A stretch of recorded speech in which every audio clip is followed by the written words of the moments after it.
Leafy is here, one of the most polarizing and most interesting figures the YouTube landscape has had to offer.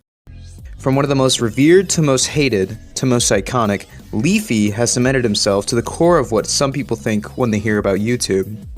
Leafy started a ripple effect across the YouTube ocean, and the tsunami it ended up becoming had a lasting impact.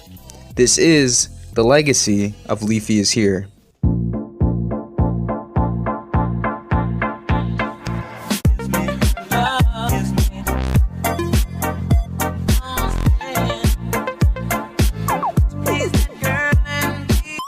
Calvin Vale, or Leafy, was a content creator that enjoyed great success on YouTube. He was most prominent in 2016 when he was the face of the rant or commentary community. Now today's video is something that I have been wanting to talk about for the longest fucking time, okay? His career was focused on targeting people who he saw as cringy. One of the most infamous people he targeted was Mr. Black Darkness 666, a depressed emo character that ended up cursing Leafy. And she just left me. She fucking left me because of you fucking asshole. You little asshole. I know some dark forces that always. I have some dark stuff, and I can just make you. I can make you go. The feud had dialed down after an appearance on DramaAlert, where Mr. Black Darkness attempted to reverse the curse. Yeah, that's fine. So I saw a video on Reddit with Vlad, and he was basically showing off, his day-to-day life. In the video, he basically was walking past a park, and a bunch of 8-year-olds were, calling him names, and he said, "Fuck you, I hope you fucking die!" And I made a video about it. A lot of reaction channels do. It's one of those things that's like 50% parody or comedy. It's basically satire. The death spell has been turned off. DramaAlert Nation. No, I still have to do the if I want the spell to end, I have to do the. But this obviously isn't his only controversy. He ended up going back and forth with Ethan Klein, or as he's better known, H3H3 Productions. The feud started after Leafy made a video doing what he does best, mock, and mocking he did. Now, we're gonna be watching one of the most positive YouTubers on YouTube. Her eggs made me feel like Batman. Subscribe, support, stay positive.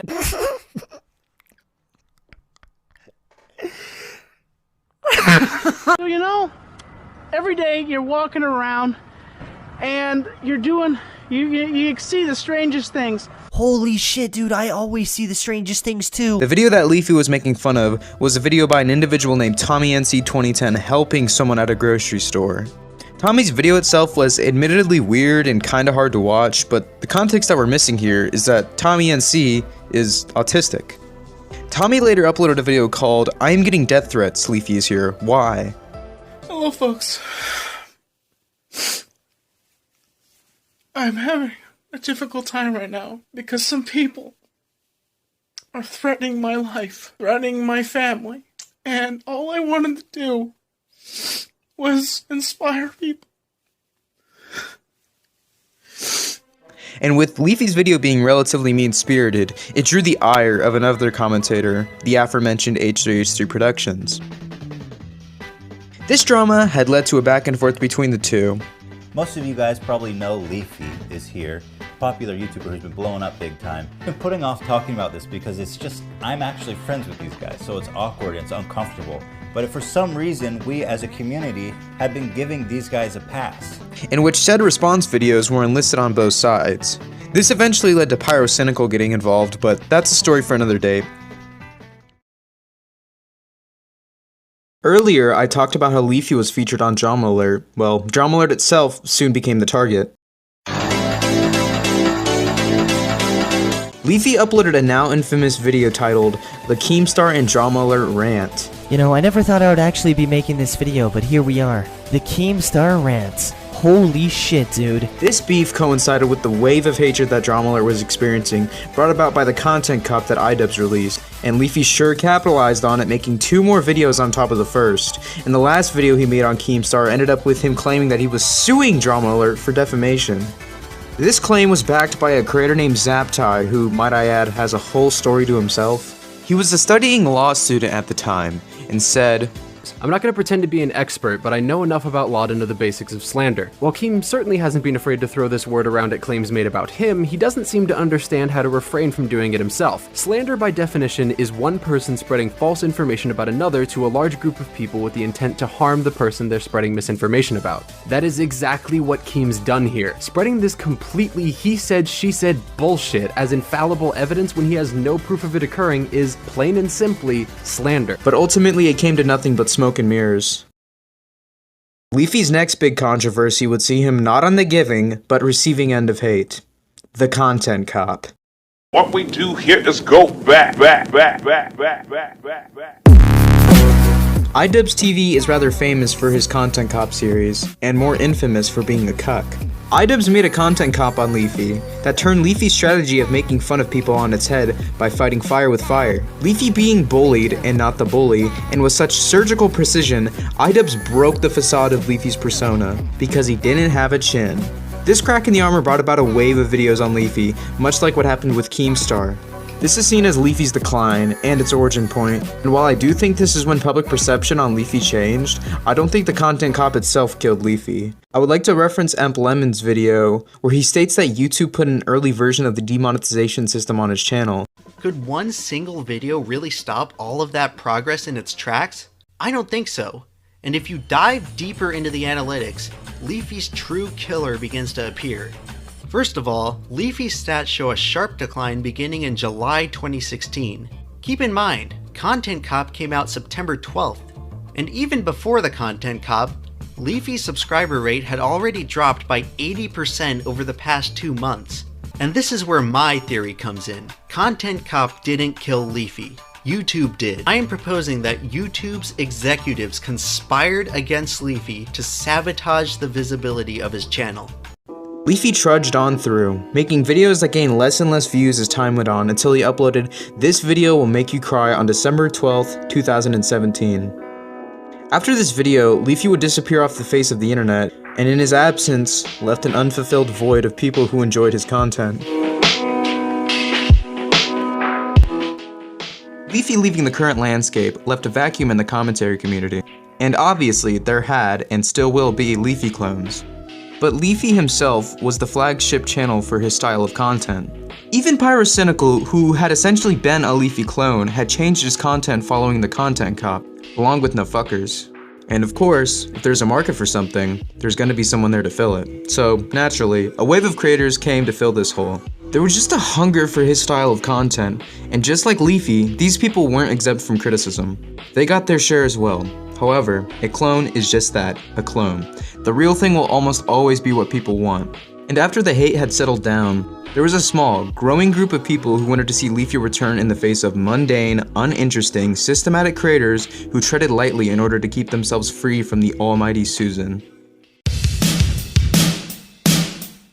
After his inactivity, Leafy was once again featured on DramaAlert of all things, on October 25th, 2018, where he spoke with Keemstar about where he's been and what he's been up to. Back in 2016 here on YouTube, YouTube was a completely different place. I mean, you could pretty much say and do anything and still make a lot of money. During this time, one CSGO YouTuber rose to fame, that person being Leafyishere. Ladies and gentlemen, we have tracked down Leafy and we're about to do an interview. And finally, we will answer the questions. What happened to Leafyishere? I haven't really been doing much, to be honest. I've been getting into stocks a bit. I set up an IRA, some bonds, pretty much that. So you're like a 50-year-old man. This was the first real push that made people want Leafy to return. This was amplified when Leafy's channel had begun to change its description and featured channels about a year later. Leafy updated his channel for the first time in 2 years. He removed everybody from his channel box, renamed it to Little Sister, and added a new 700 sub channel called Crisp. And just a few months after that, Leafy made a community post on January 26, 2020, which said, "Was fun ride. Happy 2020, everyone." And this is just a personal observation that really can't be confirmed, but I assure you that people were clamoring for a return. This was followed by an interview between Leafy and Nikocado Avocado, where the video was largely a joke at the expense of Mr. Avocado here. No, Leafy, what is your favorite Nick Avocado video? There you go, that's a good question.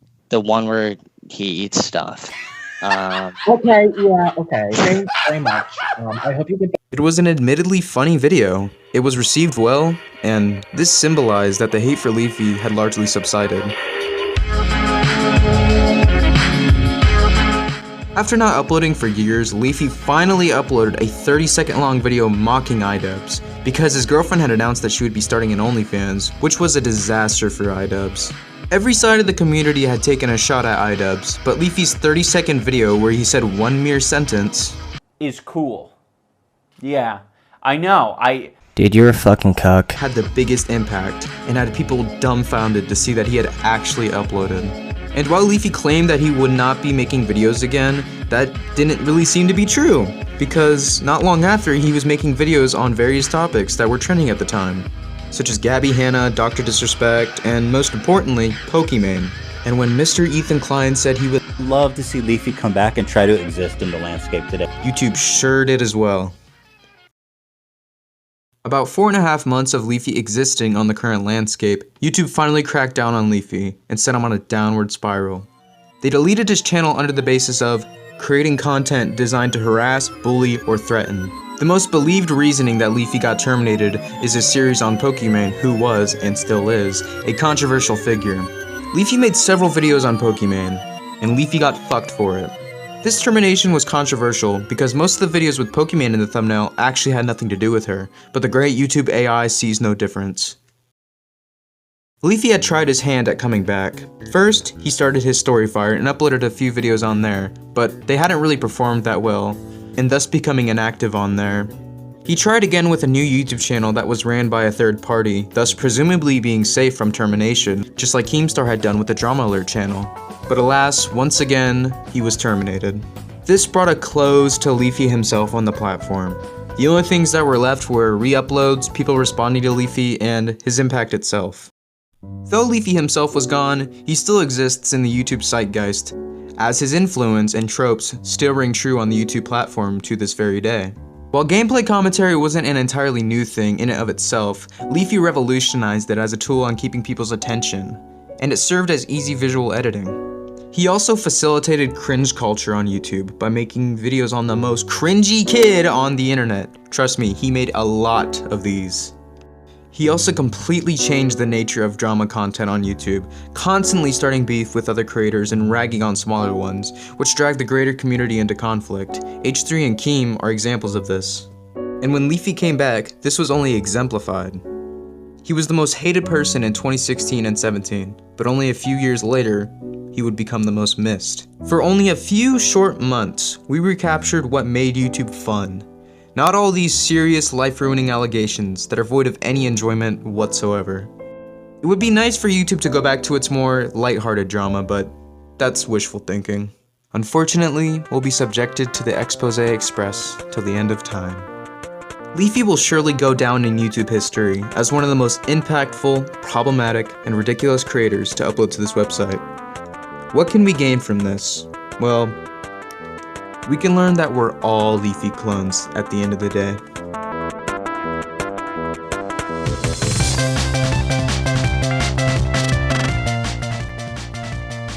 Thank you so much for watching my video. This has taken a little bit to make. I know it probably should have taken a lot less time, given that it's, shitty. But I hope you enjoyed it. If you enjoyed watching it, please subscribe.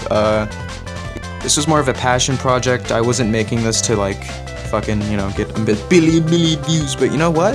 If it does get a billion views, that would, be pretty appreciative of that. So yeah, guys, thanks for watching this video. I'll have more stuff soon.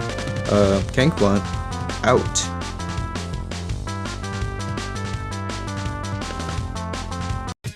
God, I love this video.